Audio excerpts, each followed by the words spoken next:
आपण पाहत आहात लोकप्रबोधन, सर्वसामान्य जनतेचा हक्काचा न्यूज चॅनल।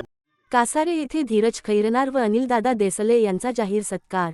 साक्री तालुक्यातील कासारे येथे गजवक्र गणेश मंडळाच्या वतीने धीरज भास्करराव खैरनार व अनिल लोटन देसले यांचा शाल, श्रीफल व पुष्पगुच्छ देऊन सत्कार करण्यात आला।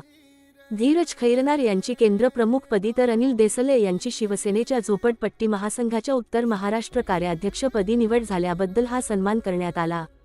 यावेळी मान्यवरांनी त्यांच्या शैक्षणिक, सामाजिक व प्रशासकीय कार्याचा गौरव करून भावी वाटचालीस शुभेच्छा दिल्या। सत्काराला ग्रामस्थ व विविध क्षेत्रातील मान्यवर मोठ्या संख्येने उपस्थित होते। सत्कारास उत्तर देताना दोघांनीही कासारे गावाचे नाव अधिक उंचावण्यासाठी सातत्याने कार्यरत राहण्याचा निर्धार व्यक्त केला। लोकप्रबोधन मराठी न्यूज नेटवर्क महाराष्ट्र प्रतिनिधी हर्षल भामरे, कासारे। त्याची नोंद केव्हा तरी आम्ही घेतो.